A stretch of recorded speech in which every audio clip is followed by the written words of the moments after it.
What we do is we are here to fulfill the original mission that was given to us by Christ. I love the way our leaders or pastors, apostles, preachers, and everybody that's in the movement here, how we respect each other. Over and above that, how we show the love to one another. Now, umndeni nayi ifamily later ukuqhubekisa ifamily later ubakanye nawe. This movement is Christ-centered.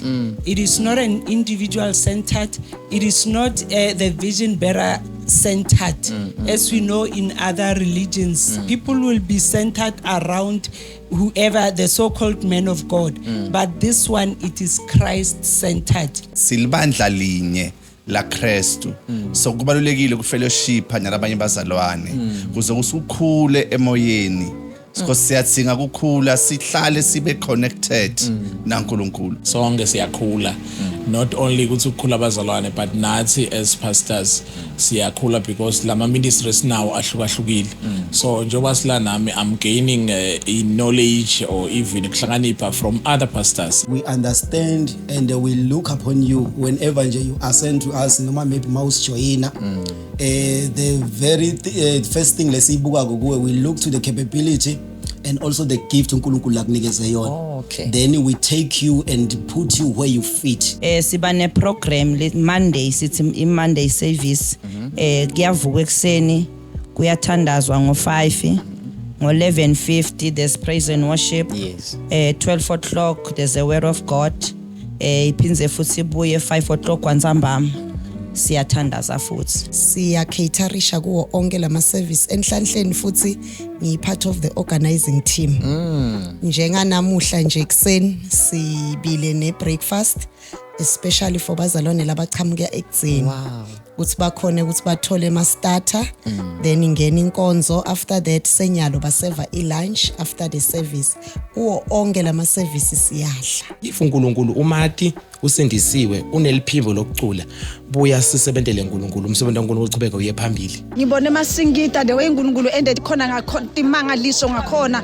We are all blessed. Minyango umfundisi ivulekile galo so uyakhetha ukuthi wena ufuna ngena kuyiphi. Sima prayer wara sijabulile. I believe ukuthi nemphakathi ujabulile mfundisi. Hayi labe kwendeka mihlolo uNkulunkulu wethu sosivulele sesiphuma la sekuvuleke konke bantwana bethu bothola imisebenzi bantwana bethu bayosebenza labafunda etikolweni bayophasa ngale mikhuleko le lo mkhuleko lo awusiwe libandla kodwa imovement yaJehova bekupowerful bekumnanzi kakhulu iworship ibe powerful bengitiva ukuthi ngezulwini.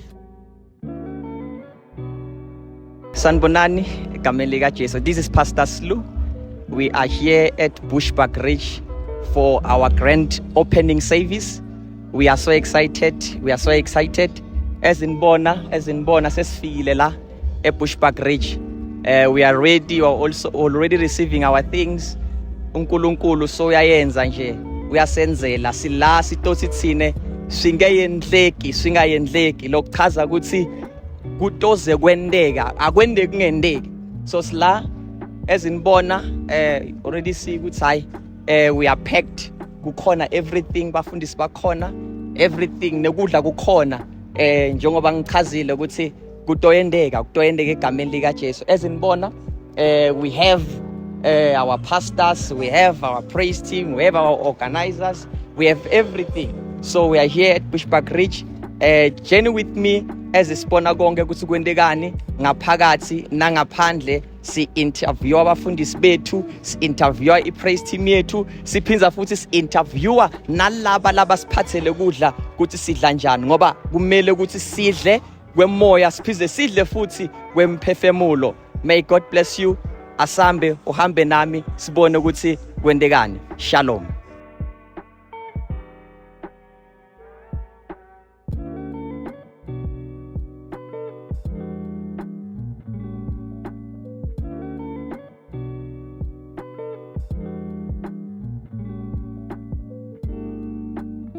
We are here at Bushbuck Ridge for our grand opening service.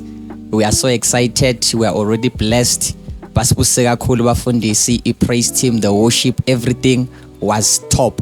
So I'm here with my pastor here, ngifuna to introduce atisho ukuthi ungubani and everything. My pastor, can you introduce yourself to our viewers? Thank you so much. I'm Dr. TJ Mhlabane, and I'm the spokesperson of Prayer Warriors Interdenominational Movement.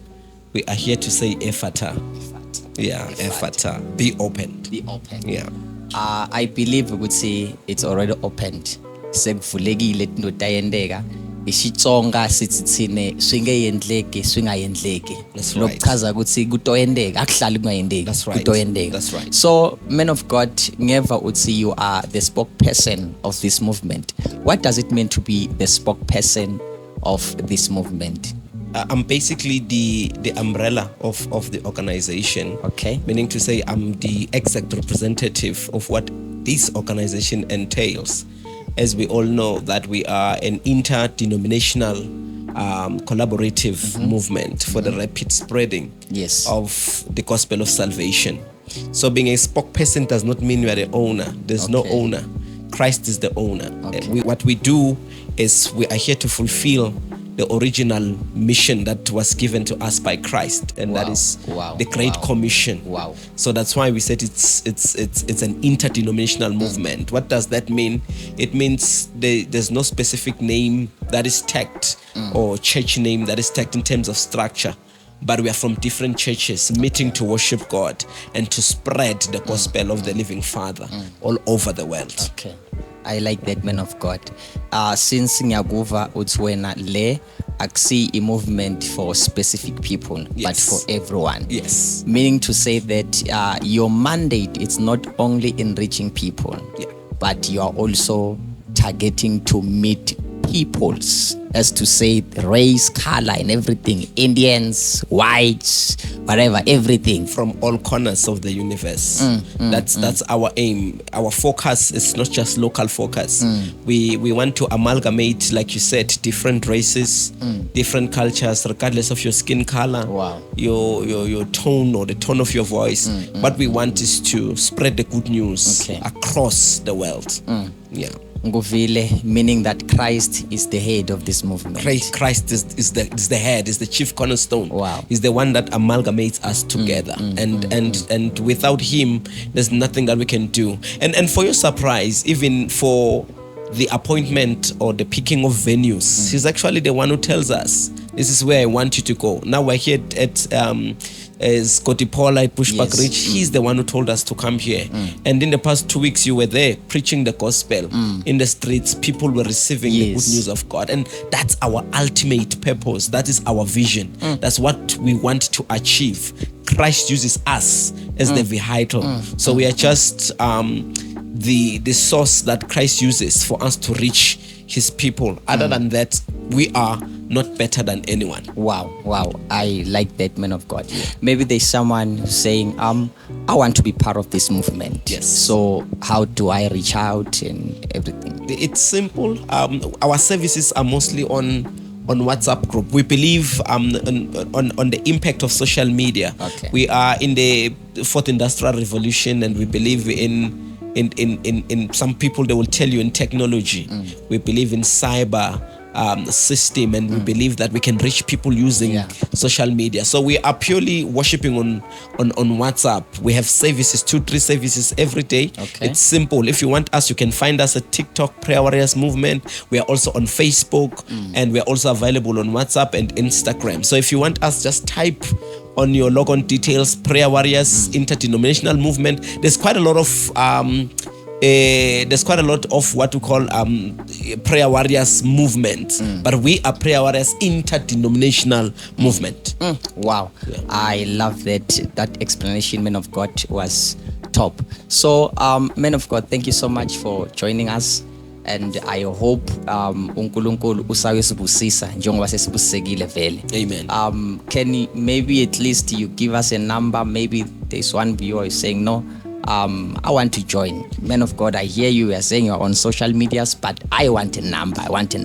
They must text me, Dr. TJ, the spokesperson, 082 5411 082 5411 Man of God, thank you so much. May God bless you. More grace. Siyachubeka solo sithi Ephata akuvuleke.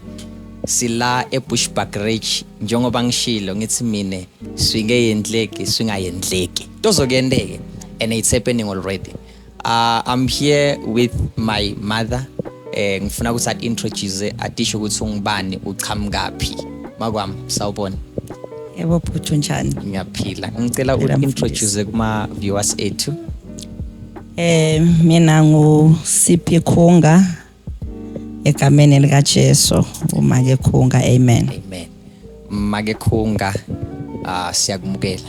Amen. Ngivile ukuthi bathi you are one of the admins. So ngifuna kwathi your responsibility kule team le Prayer Warriors movement ukuthi wena as an admin what's your responsibility? My responsibility as an admin is to first we add people that others bring to the group labafuna kujoyina egroupini, then we add them. And number 2, what we do, we do the programs Monday to Sunday. Other thing, we are like watchmen, watching the group each and every day. Progress yayo ukuthi ihamba kanjani. Okay. We explain kahle, uyichaze kahle kamnanzi. Ngicela kubuza ikhona indlela maybe len selecta ngayo ukuthi ube kule group in terms of maybe niyabuka ukuthi thina sithatha abantu abasindisiwe mawungasindiswa sikuthathe niyakubuka lokho? No, we don't look at that. Si group nje lethu Jesu Kristu uyinkosi. Okay. Lo lekafuna kungena ukuthi ufuna kukhonza ngoba siyakhonza each and every day.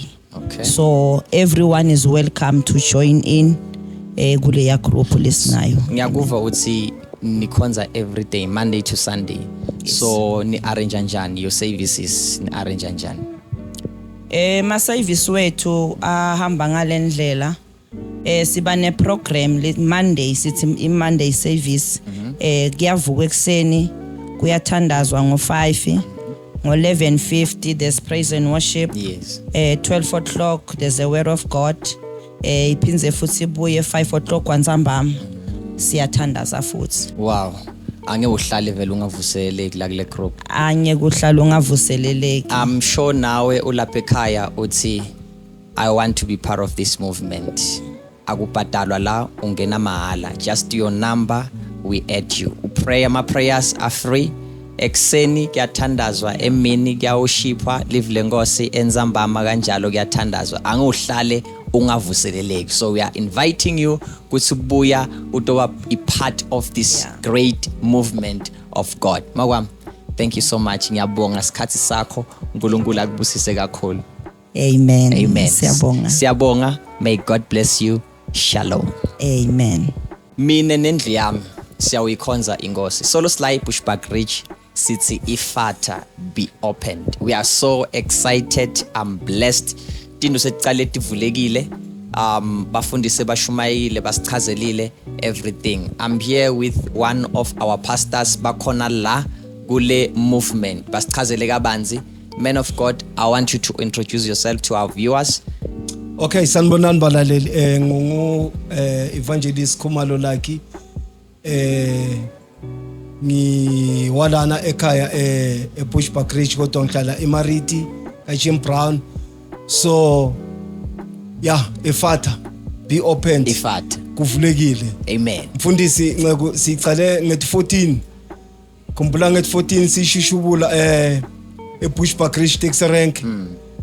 Then 21 sayishushubula etaxi rank lasesekeleni. So simbonile uNkulunkulu asebenza kakhulu. Siyabonga lokukhulu nje sibonga ukuthi sekuvulekile. Amen. Amen. Meaning ukuthi uma nicala nishishubisa beba busy nema open air revivals and we were so blessed bashumayelile mahala futhi. Man of God, ngiyeva uthi you are from Mariti and this movement iqhamuka all the way from Game. Ngifuna ungichazele kabanzi ukuthi utholakala njani wena part of this movement. Ngize ngiteke imfundisi ngobe uNkulunkulu nje uNkulunkulu uyakuhola akuholele lana akufuna khona. Wow. Kahle I'm a man of prayer. Wow. Impilo yami nje I spend most of my time in prayer. So nginalo libandla likhona libandla akona ama intercessors in the church bayakhuleka but ngithe nangibona le prayer warriors movement ngacabanga ukuthi ngeva angacabanga futhi ngive emoyeni wami ukuthi now umndeni nayi ifamily later ukuqhubekisa ifamily later uba kanye nawe. So instead of relying ngema intercessors ebandleni angisho ukuthi awekho akhona ayakhuleka futhi ayakhulekela but mina as a spiritual father ngibona ngathi kukhona another level of the anointing lengidingako.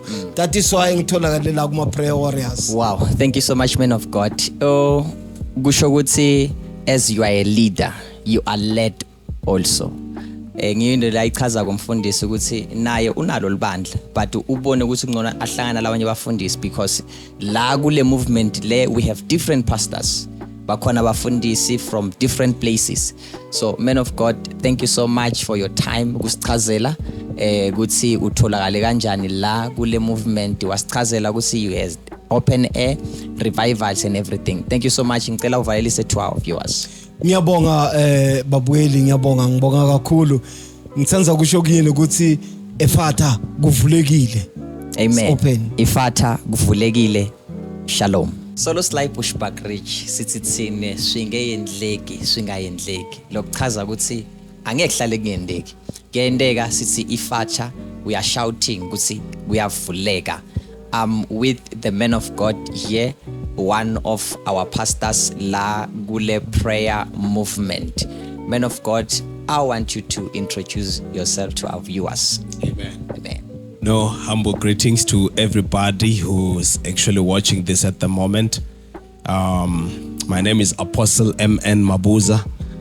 Apostle by the grace of God. I like saying that it's not by educational credentials. Wow. It is not by how much I have done or maybe how much I have even in my bank account, but it is by grace of God, and it is something that I did not want to do. I have delayed quite a lot in my call. I responded, I'm not saying I'm going to say too late, but a bit later than I should have. You know, I was not interested. I was okay with being just Christian in the background. My wish was to fund, you know, the work of the Lord, but God had a different plan for me. I had to do what he said I must do. Then from seeing that I'm missing out on a lot and I'm holding myself back, I then decided to heed the call, and I therefore say that I'm an apostle. I introduce myself as such and I function as such. I think you know that by now about myself, but it is not something that I use as a tag or as a position or as a title for me. For me, being an apostle is more of the function. It's what I do. Amen. Amen. So it's Mabuza. Amen. Amen. You can hear from our pastor, no, he's full of the word. I can even feel the grace, man of God. It's Thank too God. much. Yeah, I can attest that you are not called, but you are called. Amen. Amen. So, man of God, you are from where? You are from where?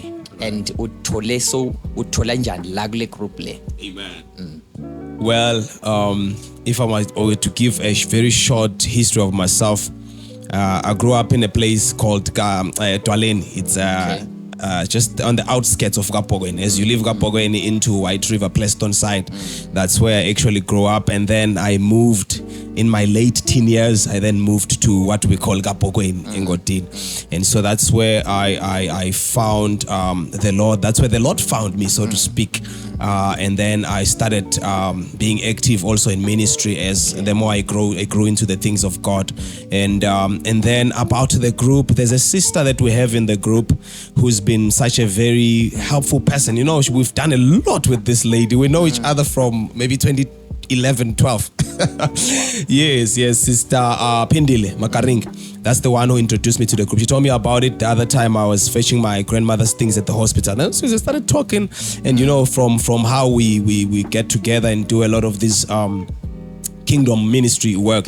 And then she said, you know what, I think it's wise that I introduce you to the lady bishop. And then that's how I got into Prayer Warrior interdenominational movement. Amen. Thank you so much, man of God. Thank you so much. So, man of God, what does it mean? I believe, good see you have a ministry or you are serving somewhere. So, but I want you to tell me, what does it mean to be a pastor in this movement? Because I believe there are many pastors, small, great, and so what does it mean to be a pastor? And niphatsana njani? Kuphatsana kwenu phatsana njani? Amen. Well, I'm glad to say that it's been a great ride, so to speak. It's been a great experience. To be honest with you, I love the way leaders or pastors, apostles, preachers, and everybody that's in the movement here, how we respect each other. Over and above that, how we show the love to one another. For me, it has been a pivotal thing, to engage with people that actually want the best. They want the best for you. Okay. Yeah, they always try to sort of bring out the best version of you. And that, for me, has really made a huge difference to say that, I've been in a part of many movements. I still am, not that I left, but I still am a part of a lot of them. But this one is totally unique. It's one of a kind. Wow. Thank you so much, man of God. If you are watching and you are saying, I'm a pastor, I want to be part of this movement, come join us. You hear from our apostle here, good say, sibambane kahle, kubambane kahle. So, man of God, I just want to say bye-bye to our viewers. Well, I'm not going to take too long. I just thank God for this opportunity. And we bless the Lord that we got to meet, even though we meet online like this. But I'm just glad that we get to do this. And I'd like for you to always remember that kingdom first, kingdom first. Amen. Amen. Swingayendleke. We are still here at Bushbuck Ridge City. Ifata. May God bless you all. Egameni lika Jesu. Amen. Amen. Ralitumelisa yamipushela siyanibingelela ngani sise Bushbuck Ridge. We are here to say ifata and vele sekuvulekile shipulekini. So we are already blessed. Abafundisi basibusesile kakhulu shikwembu shikola. As I usually say, swingayendleke. So I'm here with one of our pastors here at Prayer Warriors Movement. Woman of God, can you please introduce yourself to our viewers? Okay, thank you. My name is Lidile Ncube.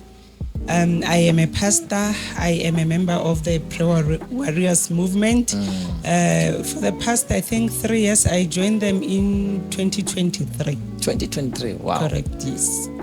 Yeah. Wow, 2023, it's a long time. So can you at least explain to us the welcome, the environment in this group, since it's a long time? Yeah. It means that you are comfortable here. I am very, hence I'm still here. Wow. I believe that if I was not comfortable, I could have left the group long ago. I met strangers who became family. Wow. Yes. When I joined the movement, even the person that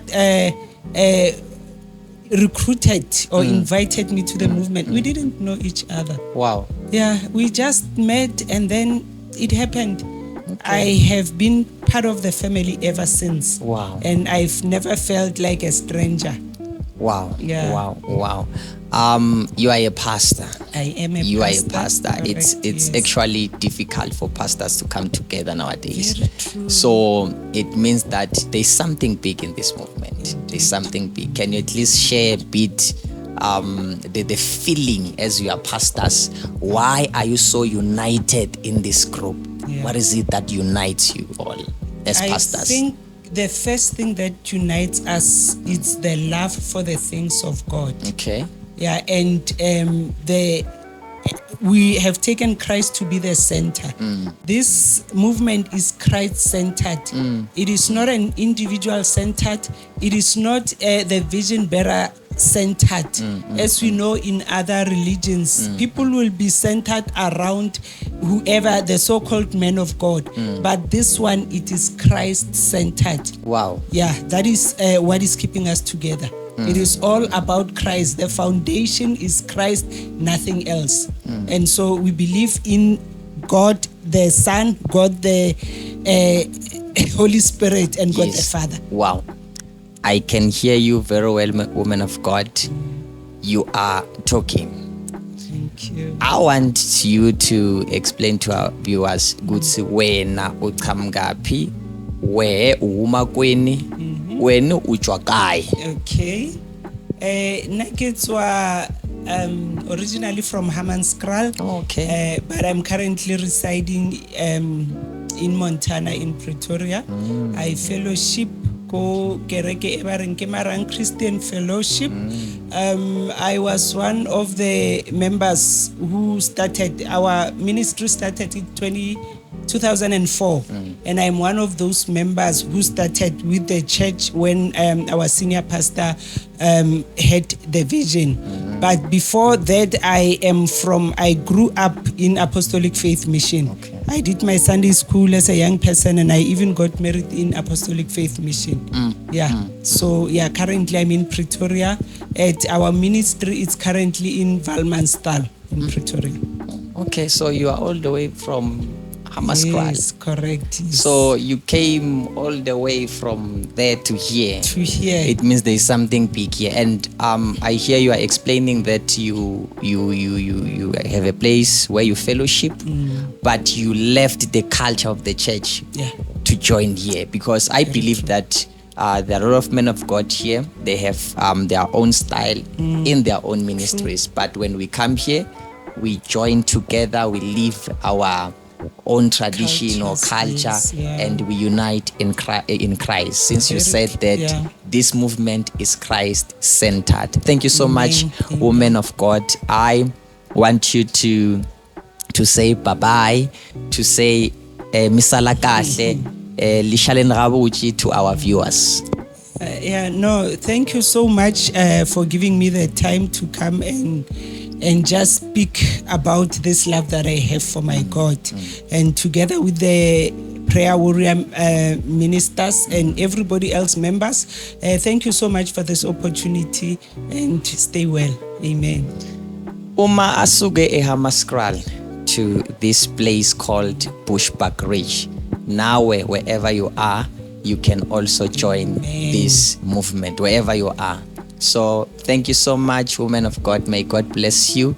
And also thank you so much to our viewers. Amen. Bushbuck Ridge, Scotty Paula. Yes, we are still here at Bushbuck Ridge, Scotty Paula. Sizoti Ifata be opened. I'm already blessed. I'm excited.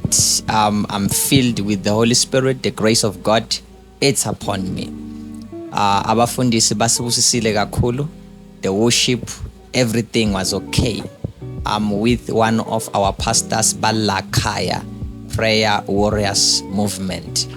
Men of God, I want you to introduce yourself to our viewers. Sanibonani. I'm Pastor Vilakazi, and I'm part of the team of the Prayer Warriors. Subaganyamazane. Sonke sila namhla sithe Efata. Thank you. Amen. Yeah. Sila sonke sise Bushbuck Ridge sothi Ifata. Yeah. Man of God, you are a pastor.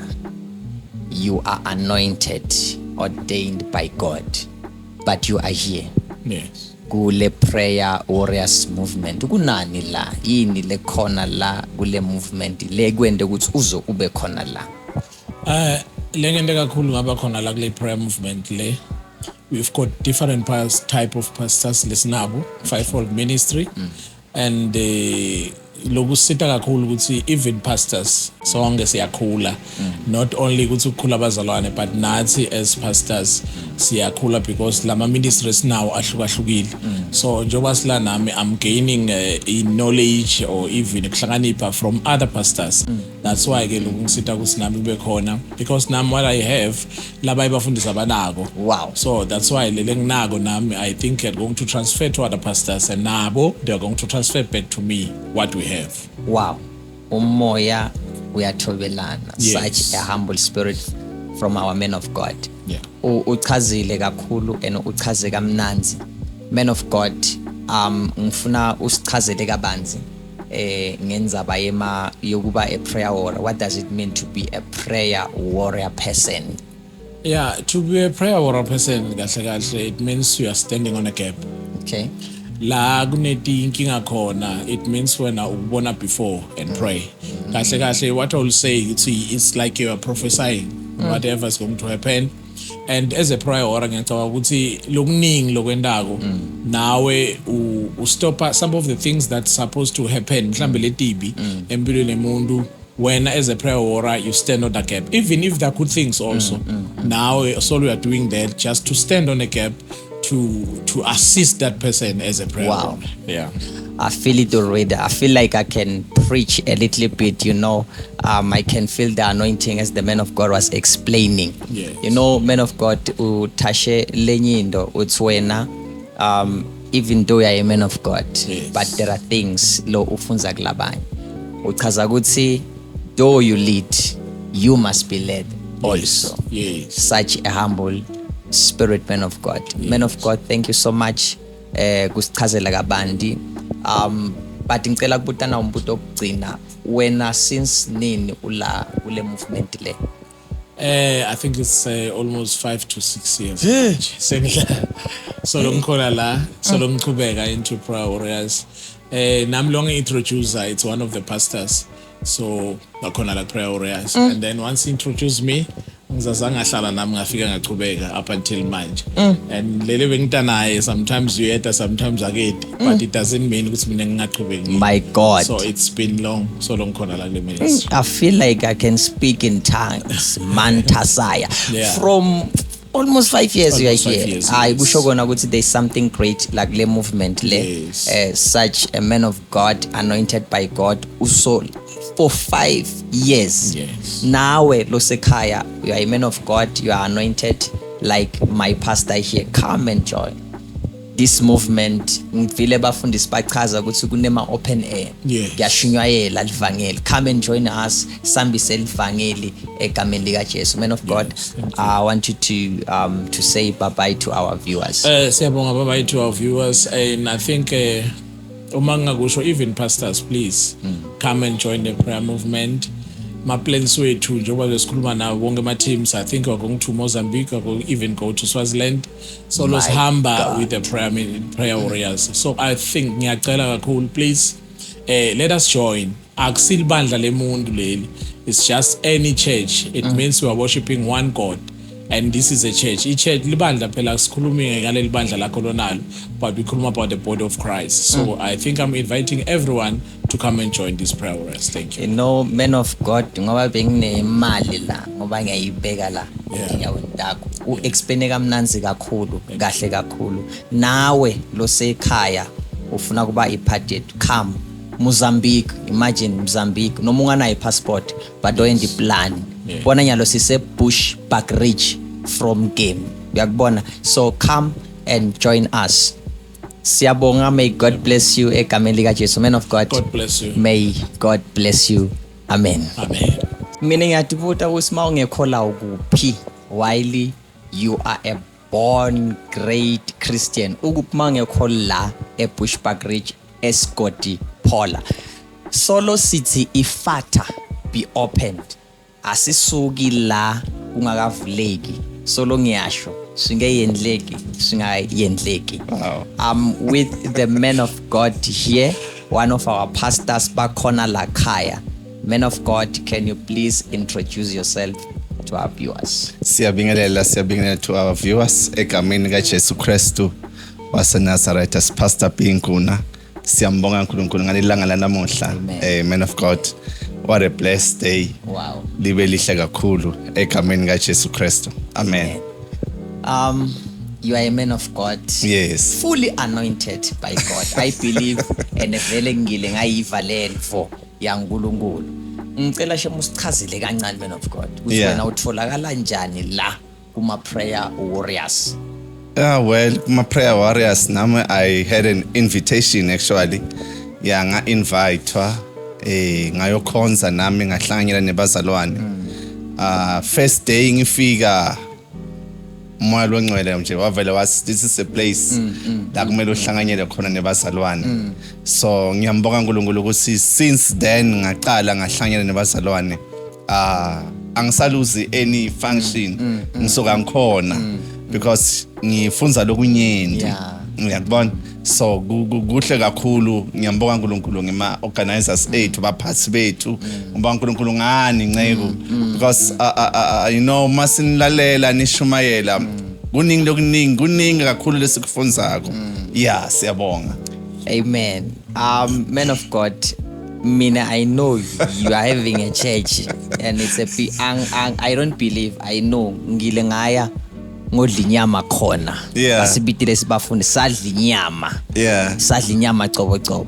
So man of God, you have a humble spirit, man of God, kakhulu. Ngeva nje mawu explainer and our previous men of God who were here also said the same thing. Good say siyafunza nonke niyafunza men of God and mangenibuka you are great men of God, not ukuthi I believe ngike nganibona ministering doing the things of God. So ngifuna nje usichazele kabanzi ukuthi amen lo nebandla ungatendela ama service mos lo khonza khona why la men of God. Fellowship ibalulekile, you know, ku fellowship nje nebazalwane labanye, you know, silibandla linye regardless of lamagama la khona but silibandla linye la Kristu. So kubalulekile ku fellowship nalabanye bazalwane kuze usukhule emoyeni because siyatsinga kukhula sihlale sibe connected naNkulunkulu. So ngeke wena uhlale ekhaya uthi hayi ngikhonza lapha, you know, as you are saying ukuthi vele siba holy i-prayer warrior yawo wonke umzalwane yawo wonke umzalwane kusa fellowship kusi ede akhonze uNkulunkulu amdumise, you know, kahle i-prayer warrior iyas assist emabandleni. Wow. Because as much as nasi sikhonza si fellowship but nalana mabete bazalwane bafunza lokuthandaza bafunza lokufellowship, you know, kunendi labakufunzako labatokuthatha bakise ekhaya emabandleni lapho sifike khona sihlangane futhi siyenze lo msebenzi ube powerful uphumelele umsebenzi waKristu Jesu. Ngithi wow such anointing, man of God. Ngive ngathi ngasukuma la ngishaya itandla kakhulu the way uyichaza ngakhona, the way u explain ngakhona, man of God. Angathi ukuthi udosi uhleleleni ungabi part of this movement. Come be part of this movement. Uthi umfundisi yena you cannot be a leader uma wena ungaholwa. A leader must be led. So ngiloko nje bazalwane bafundisi nani lo say I'm not a Christian yet but I love ngakuthanza kuba part of this movement. Man of God, can you please uvalelise ku our viewers ekhaya egameni lika Jesu. Siyabonga kakhulu lokunyenti nje lokukhona kusisi ababuye bazalwane. Yeah, ababuye, we are not competing but siyahlangana siya fellowship sidumisa inkosi yethu le yafa yavuka le yasena sabangcwele le yasiphilisa namhlanje sihlangene nje ngenxa yayo. Siyambonga uNkulunkulu egameni lika Jesu Kristu. Amen. May God bless you, our viewers, men of God. May God bless you as well. Siyabonga. Mina ngathi solo ngiyachaza ngithi sise Bushbuckridge la Escoti Paula sitothi ifata be open. Team le nemandla kakhulu prayers warriors movement.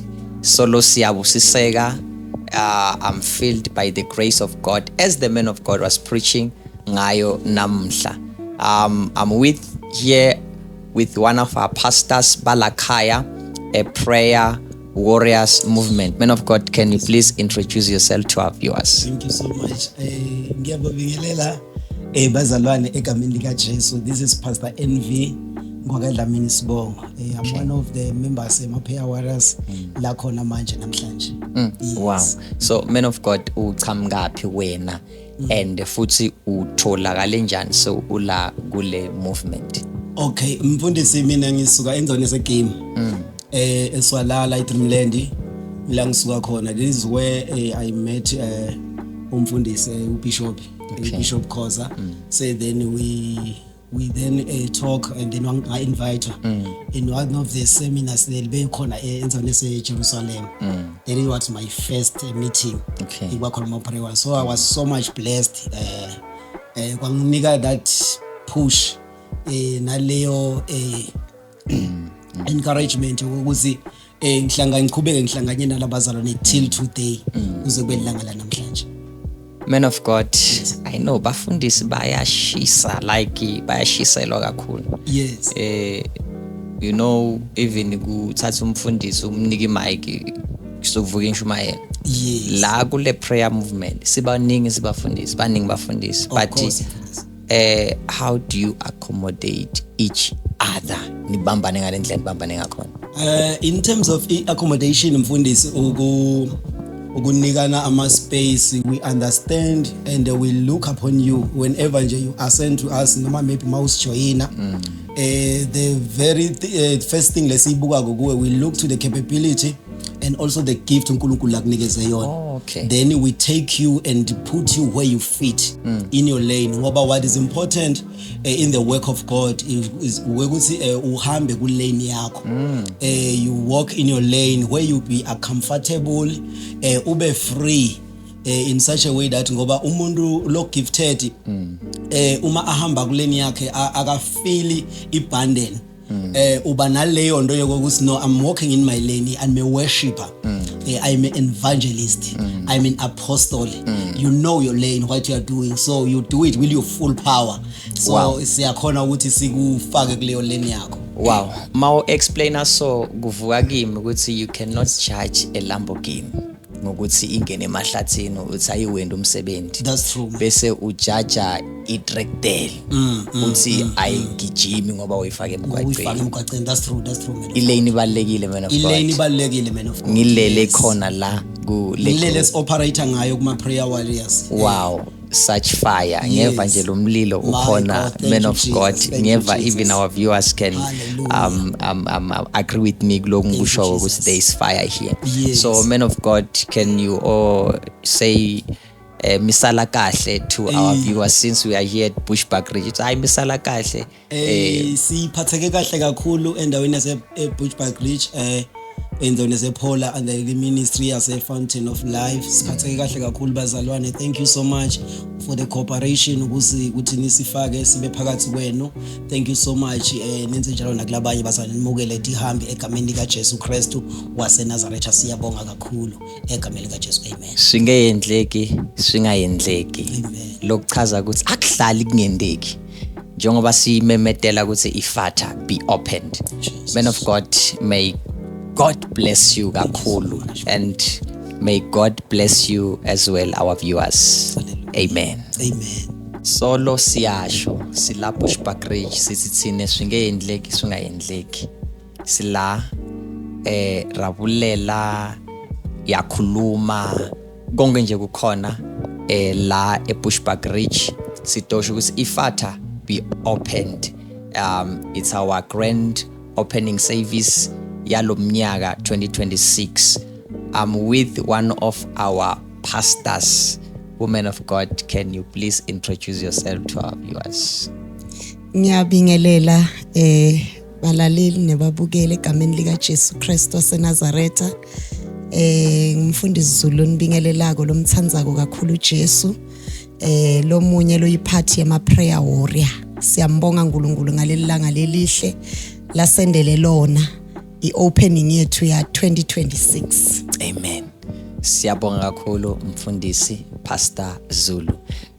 Ngicela nje usichazele ama viewers ukuthi umfundisi ubuyaphi wakuphi ene yena irresponsibility yakhe la kuma prayer warriors yini?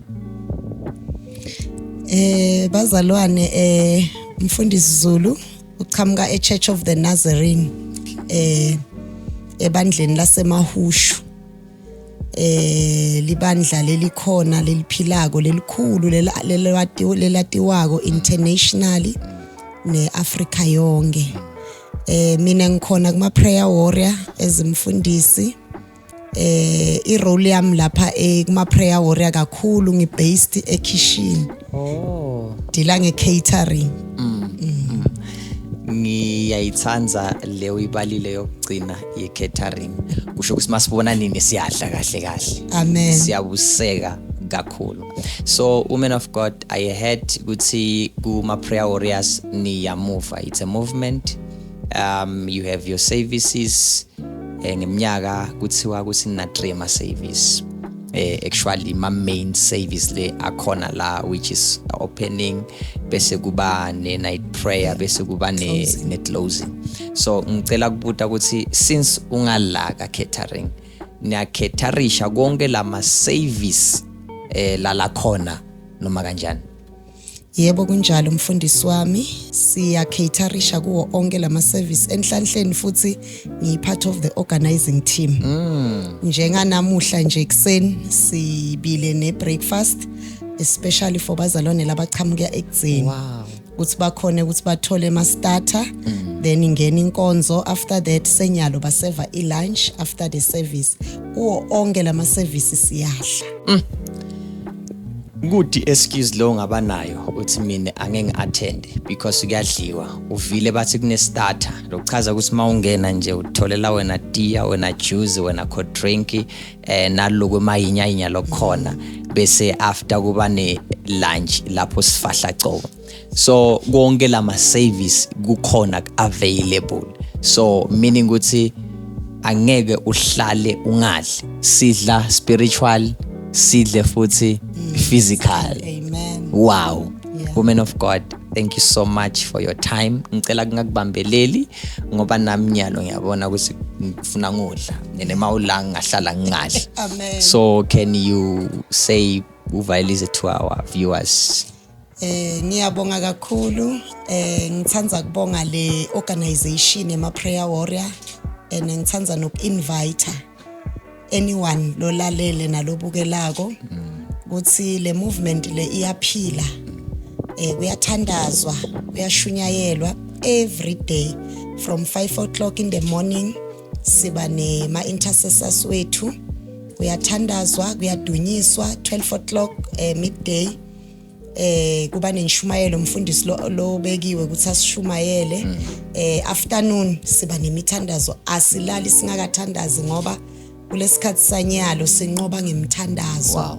Asibusisekeni bazalwane sisekhona enkosini egameni lika Jesu. Ngiyabonga.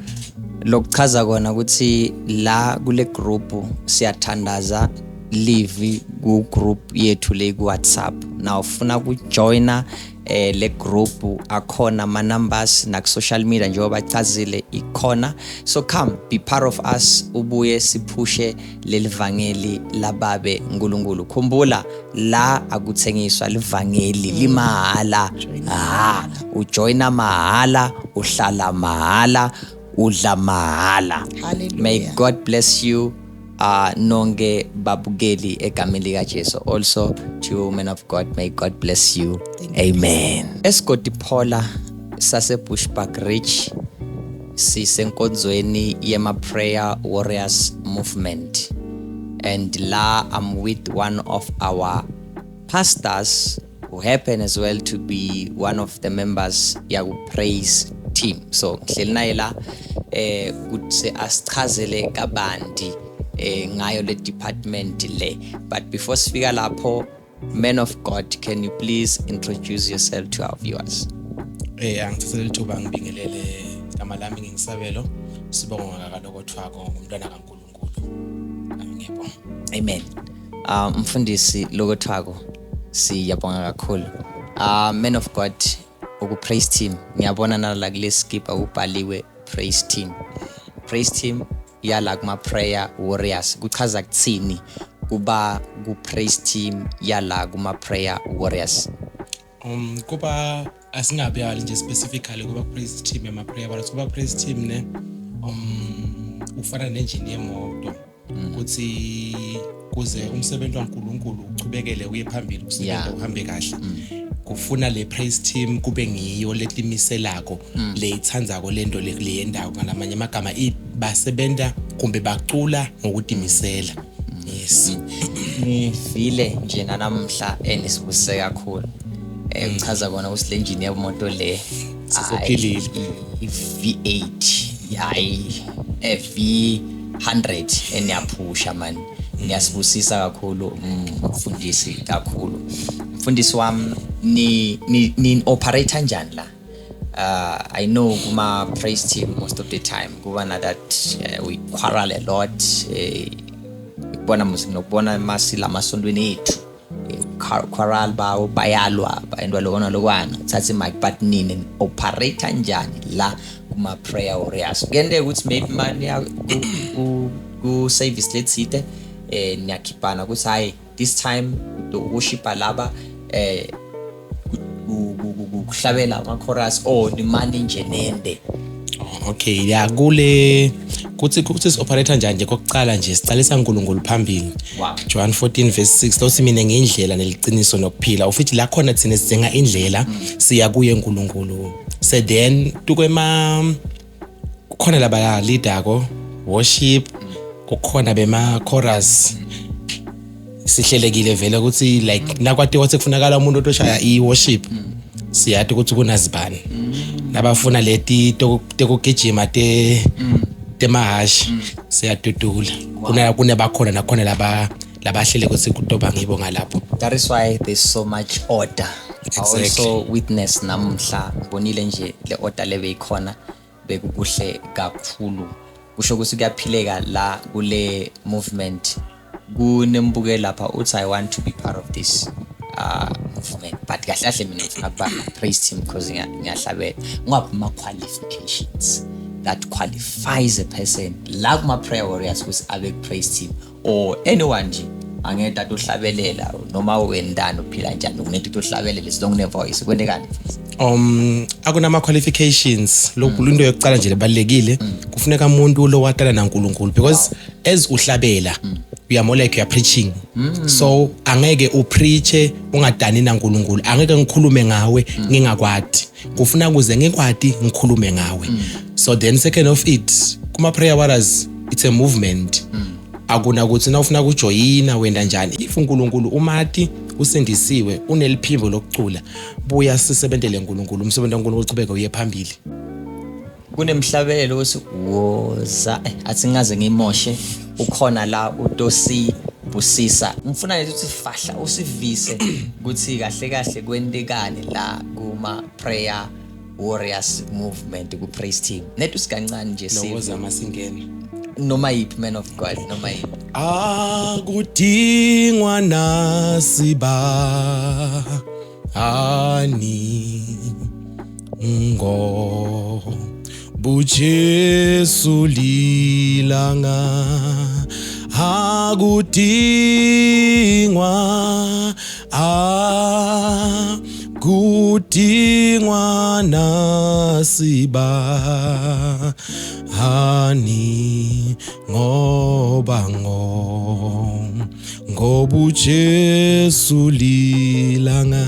Wow, asikade man of God sekuvuka ama-tongues ngeva usekuvuka ama-tongues engifuna kushaya ama-tongues la man of God ngeva ukuthi kunemandla kuba praise team la kuma prayer warriors. Thank you so much man of God for your time.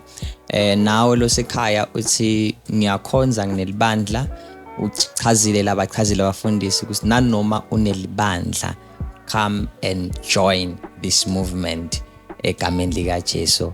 Amen. Man of God, I want you to go to uvalelise to say bye-bye, to say shalom kuma viewers ethu. Siyabonga kubabukeli bethu emakhaya sithi uNkulunkulu anibusise, uNkulunkulu anigcine, uNkulunkulu anisinzise. Size sibonakale next time. Keep ima post sisho sinyalo sihamba siya kuphi siyodumisa uNkulunkulu. Stay blessed. Siyabonga. Amen. Thank you so much to our viewers, men of God. May God bless you as well. Amen. Si la eBushbuck Ridge esigodi Phola sila kule nkonzo yema prayer warriors sitotsi ifata be opened. Iservice ephelile konke sekwendekile. Nginamfundisi wami la, mfundisi wami, I just want you to tell me about your experience kule service kusi beyinjani. Okay. Mfundisi, tinvo tendekile la ekhaya namuhla. Engibonge emasingita kusho kwaMashangana. Ngibone emasingita the way uNkulunkulu ended khona ngakhona imangaliso ngakhona. We are all blessed. Minyango mfundisi ivulekile galo sewuyakhetha ukuthi wena ufuna ngena kiphi. Sima prayer wara sijabulile. I believe ukuthi nemphakathi ujabulile mfundisi. Sibonga kakhulu imovement yaNkulunkulu. Bukhona baNkulunkulu siyabonga. Siyamdvumisa sithi siyabonga eBeneza. Kuko konke uNkulunkulu asendele kona mfundisi. Amen. Usho ukuthi mfundisi sekwendekile ifata sekwendekile. Ngiyabona mfundisi nenkazimulo nje ukuthi hayi it's too much on you. Awubuyele ekhaya empty handed. Ubuyele ekhaya uphethe something. Siyabonga mfundisi. May God bless you egameni lika Jesu. Amen. Njengoba ngisho eSkotiphola indoda yendeka eBushbuck Ridge. Bantu bayabusiseka, labanye baba nema testimonies, labanye bamukele Kristu. Labanye bahamba nema blessings abo. Ngina mama la, mama ngifuna ungitshele ngeexperience ukuthi udive njani wena. Ngiphi part lekhulu kakhulu lekubusisile la namhla kule service. Hallelujah. Hayi labe kwendeka imihlolo. uNkulunkulu wethu sosivulele. Sesiphuma la sekuvuleke konke. Bantwana bethu bothola imisebenzi. Bantwana bethu bayosebenza, labafunza kwetikolweni bayophasa. Ngale mikhuleko le. Lo mkhuleko lo awusiwe libandla. Kodwa imovement yaJehova sonke sikhuluma ngaNkulunkulu. Sihlukene ngemabandla but sikhuluma indzaba yinye. Lo uNkulunkulu lo nguJesu Kristu waseNazaretha. Lo sakhonda yena. Lo ngumqalisi nomphelelisi. Sivulekile tinvo. Itimi yethu yanamhla beyisi efata. Sekuvulekile konke. Konke sesiphuma lapha sesihamba sikhululekile. Izibopho zikaSathane zikhumukile. Hallelujah. Siyabonga mama uNkulunkulu akubusise kakhulu. God bless you. Amen. Silaskotiphola. Stindoda yendeka sithi ifata. Sesiyamuka simuka netibusiso tethu simana konke kwethu njengoba ubona la nginaseswami uyabona ukuthi ubambile la ngiko lokhu uphume nako lokhu ngilethi busiso lethi ngito leti mfundisi ngihamba nathi ekhaya ngiyo le ifata levuleka sekuvulekile yeah mina nje ngibhizi ngemathende sekuvulekile emathende amhamba kahle. Amen. Mara ngicela ungitshele nje invo lekhulu lekubusisile la.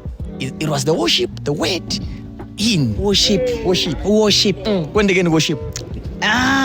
Powerful. Bekumnanzi kakhulu. I-worship ibe powerful. Bengitiva ukuthi ngiyezulwini. Ngeva ukuthi uyahluyana lo ichaza kahle. Ungaze ushaye ema-tongues la kungcono siyibambe khona la. Singaze sishaye ema-tongues. Siyabonga seswami egameni lika Jesu uNkulunkulu akubusise. Amen. So long it's yo. We were so blessed. Sambe Makaya, we are full of the grace of God. Besila eBushbuck Ridge eSkotiphola stotsi ifata be opened. Bazalwane, siyabonga kakhulu kubanani, siyabonga kusijoina watching us kuma social media njengoba bashilo bafundisi sikhona ma social media Facebook Prayer Warriors Movement TikTok sikhona sesiyavala bazalwane as you can see siyavala sesiyamuka siya emakhaya. May God bless you all egameni lika Jesu. Shalom.